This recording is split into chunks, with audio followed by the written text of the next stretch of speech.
My own way of strategizing against the boss for a specific clear time failed. Run after run after run. And unlike Monster Hunter, for instance, where in some of their later games, they give you tips and suggestions through random pop-ups when you're struggling, Zenless doesn't do that. And it should. Right here is when I realized why I praise Monster Hunter the way that I do, why I reference fighting games almost all of the time, and why I'm so prone to face a problem, then figure it out. The games that I really sink my teeth into have subtle ways of guiding a player into that mindset. They encourage you to want to get better at the game, discover new things, and push for greater heights. Zenless does not do that. In Zenless, and in order for me to clear with this free-to-play Zhu team, I needed help from an outside source. EO, isn't this the exact same thing I brought up almost a month ago, and your response to me was to say I was coming off as wanting to be spoon-fed? Oh, I get it now. It's okay for you to say it, but I can't. Get the hell out of here with that shit! I had originally put together some footage of my first few attempts of my Shiyu defense clear to use for a video covering the Miasma mechanic in version 2.0 of Zenless Zone Zero. However, it was as I was doing my clear that I realized I don't have a horse in this race as much as I thought I did in regards to the endgame debate of power creep and player-unfriendly game mechanics. While yes, my second ever video was talking about endgame content at its core, it was more so an interrogation of how unreasonable the hardcore ZZZ crowd were with their expectations of others' performance coupled with the game's inability to properly prepare the player. When it comes down to my own personal take of endgame content not influenced by others' input or behavior, I'm just not as invested in the conversation. Nor do I wish to really research the ins and outs of the situation to talk about it alongside those who have made a career out of it. If you have been paying attention to any of my B-roll in my videos, you would have likely inferred that I'm a mid-level spender when it comes to these games, and you would be correct.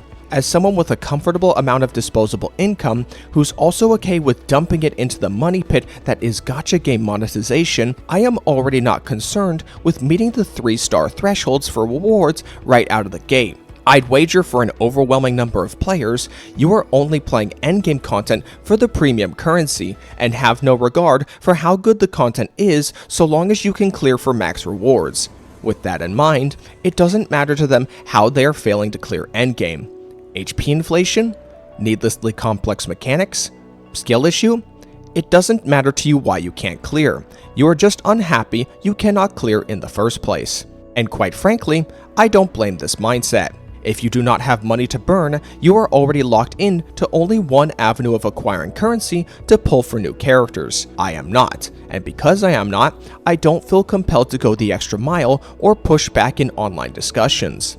Another reason why I'm not interested in talking about this is the lack of a defined expectation of account investment, skill expression, and money spent on the content creator side. No one can agree on how invested an account needs to be before it's out of reach to most, how skilled a player is allowed to be before it's unrealistic to many, and if money spent should even be allowed in the first place in discussion. The fact that content creators can make successful video content on just reviewing other players' accounts just goes to show how wild the variance in game knowledge the average player can have. Yet this same wild variance also exists among the more dedicated players, and no one can mutually agree where the line is to be drawn. On one end of the spectrum, endgame content is expected to be clearable by players with the absolute worst gear luck, teammate options, and skill expression.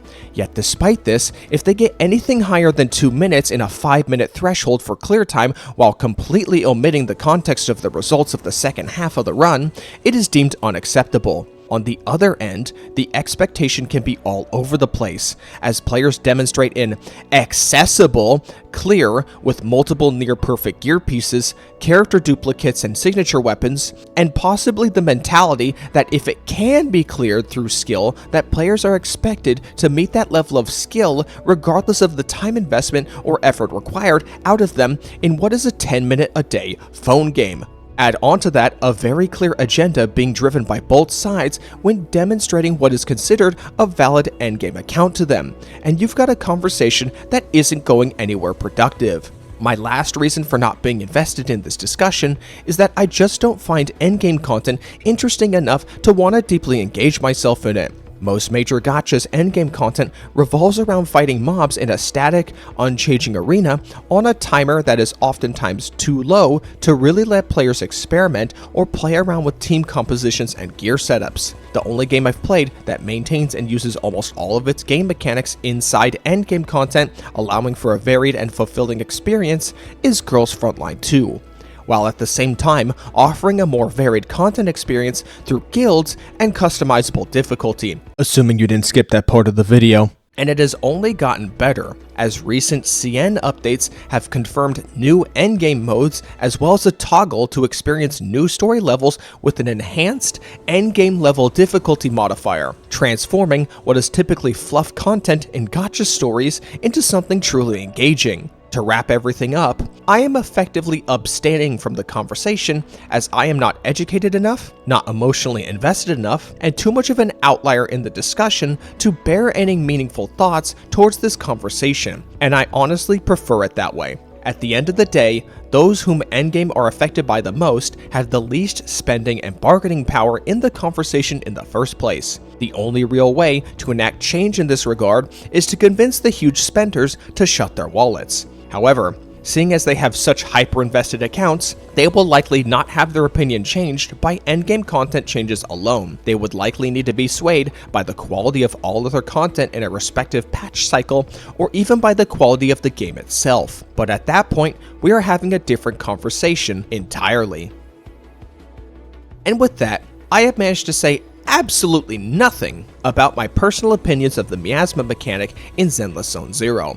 I have already made my stance clear in my Wuthering Waves community video that I disagree with content creators on how important endgame content is to the overall health of a gacha game to the silent majority part of the player base. Maybe one day, my opinion will change if a gacha game comes around that really grips me in its hardcore offerings, something I haven't really felt in a long while. But until then, this was honestly just a filler video, and I'm clocking out.